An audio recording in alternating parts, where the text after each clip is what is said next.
In this episode, Jackie and I are going to be talking about how to handle rejection or a date being canceled. It's not fun, but we have ways to make it fun. Go all the way to the end and you'll find out how. All right. Hey guys, it's John and Jackie of OpenLove101.com. Welcome to our show. Today we're going to talk about how to handle rejection or maybe a date being canceled. How does that make you feel? How do you overcome it? How do you deal with that? Yes, for sure. Oh.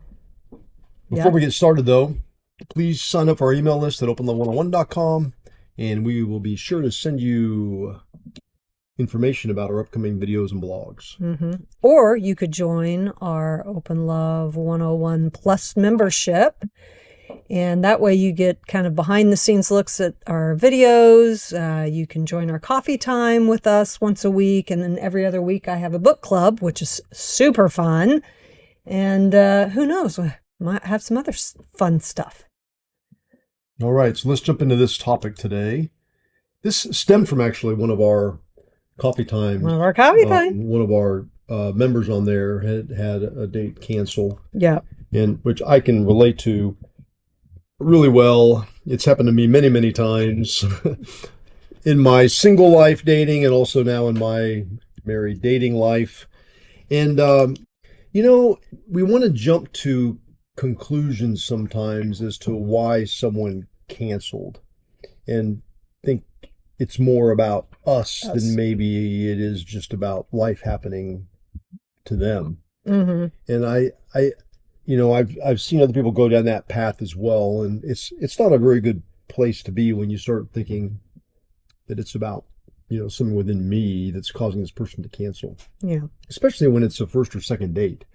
I mean, if someone's we've gone out once already and they indicate they want to see me or us again, there should be at least some kind of communication there, I would think, with them to where you can figure out pretty quickly if that's what it is or not. Mm-hmm. Probably it's just whatever they said it is.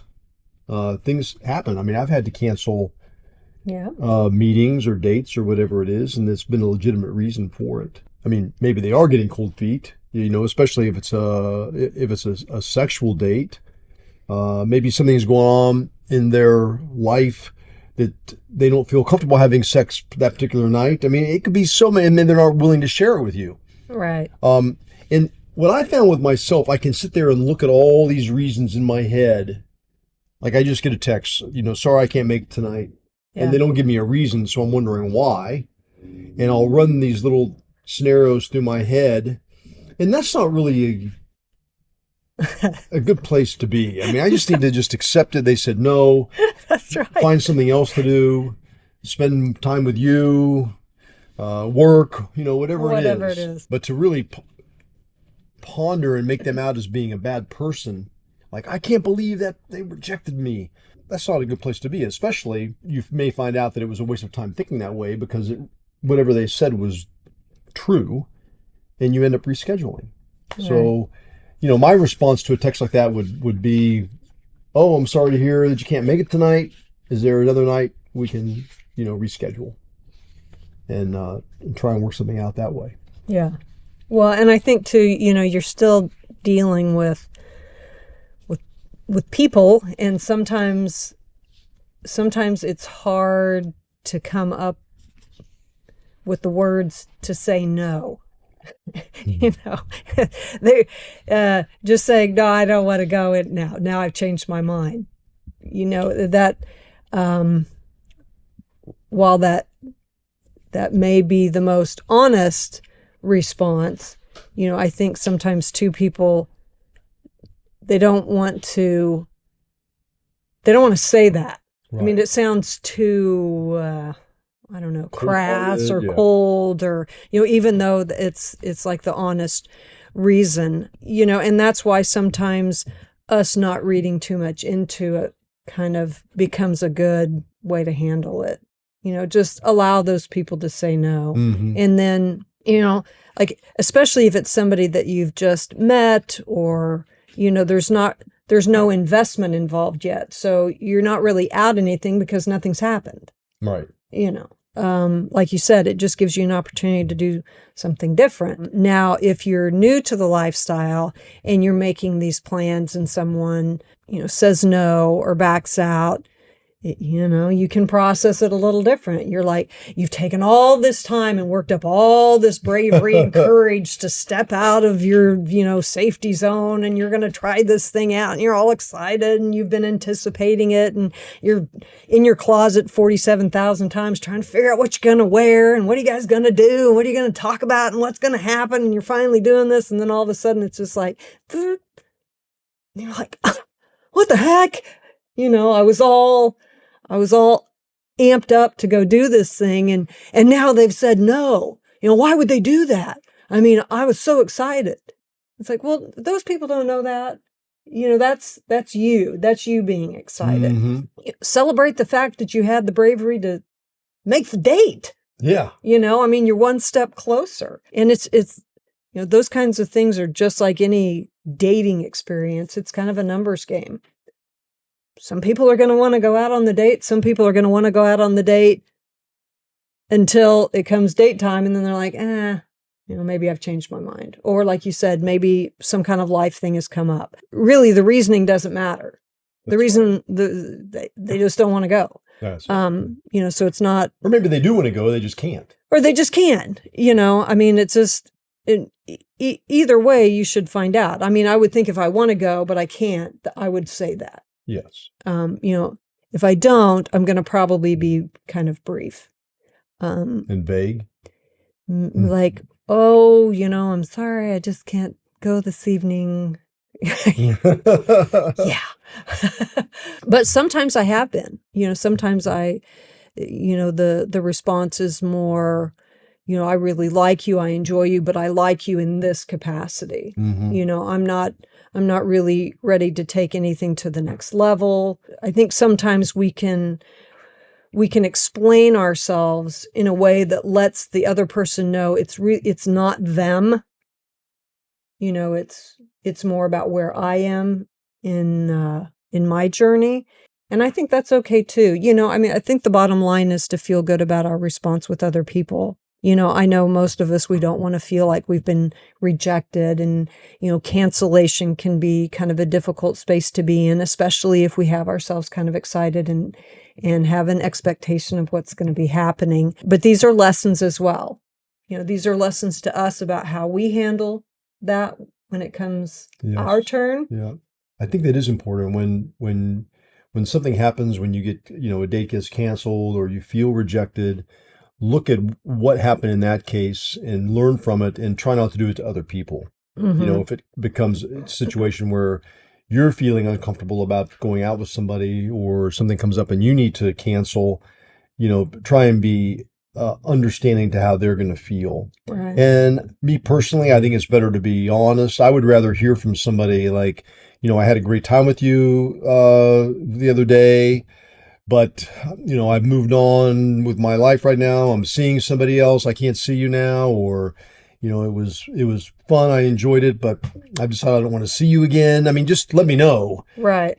So I'm not, what's most frustrating for me is when I'm texting someone or calling someone to try and get confirmation and you just don't hear anything back. Yeah. And,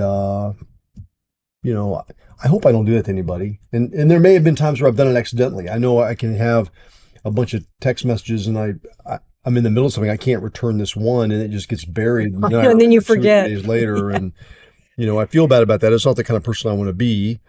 But it does happen. Yeah. And so, I try and look at how I am and be understanding that the other person could be in the same position. Right. Bottom line is, it's not the end of the world. It's one date. You're not unique. It happens more often than not. We can get caught up in the moment, and then maybe later we decide we don't want to pursue that. But it's something that you can talk about, with your partner. You can talk about the excitement that you had, the anticipation that you had. Those are all really great qualities if you had those about it. So at least now that when it comes to scheduling a date, there's a platform that you're walking on. Mm-hmm. you were excited about it. You were looking forward to it. And so, maybe the next time there'll be more of a process of getting to know a person, or, you'll kind of switch up maybe where you meet somebody or how you meet them, or, what that looks like. Maybe you don't get too caught up in the end game and learn to enjoy the process more. Maybe instead of having somebody come over, you decide, hey, let's just even see if we jive and we just go eat lunch, or, we go to dinner or something. I kind of like your point too. If there is a cancellation, if you got canceled, show me what your plans were, what you were going to do. That's a good idea. I mean, especially when your level of enthusiasm is so high, like you got all dressed up and you got canceled at the last minute. Yes. Well, let's show me what you were planning. We're doing that. That's a good idea. Well, hopefully you don't get canceled, but yeah. So this is another thing. So you get canceled, you and your partner have this date set up, and you're excited it gets canceled. So then how do you regroup as a couple? Like, what does that look like? Do you let that dampen the mood? Do you let it keep you from trying again? Mm-hmm. What does that look like? Setting that up for that discussion. I think those are good to have as well, to not be too discouraged. Yeah, I mean, that could really be like if we had a date planned with a girl, or I did, and then I just was like devastated by it, and that would be kind of weird. Yeah, that would be too. I can't even. You may not really like that, and we're like, what the hell is on? What's wrong with you? Oh, you got another date? It's okay. And then, it's just kind of like when, you fall off a horse. Yeah. It's important to get back up on it. Don't let it ruin your idea or your ideals of what this kind of relationship model can bring. Yeah. Because everybody's human and they have their, get back on the apps, whatever you're on, go back to the club, find somebody else. Now, if you've fallen off the horse 10 times in a row, you may want to look at how you're getting on the horse, or what exactly is going on with that. I mean, there may be something about your approach that's turning people off. It could be. So never just assume it's always the other person. It could actually be something that you're doing, the approach. And if that's the case, maybe you come to the club and say, this is what we're doing. Has this happened to you? Find another couple and maybe discuss that. And maybe they have some tips and tricks that they use that helps them that maybe you're missing. Mm-hmm. So, you can, again, it's another one of those teachable moments, learnable moments to get you through. And the bottom line is just go out there, enjoy life, have fun. Yes. Hope you enjoyed our show today. Be sure and sign up for openlife1.com. I almost said see ya. What? I know, it's like we're pausing. I forgot to tell you to follow us on Instagram and any other social media we have out there. And see ya. See ya.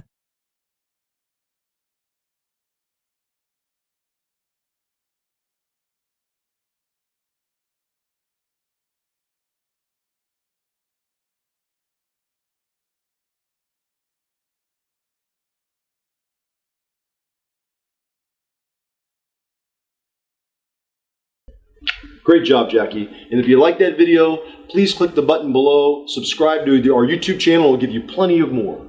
Plenty of more? Kidding me?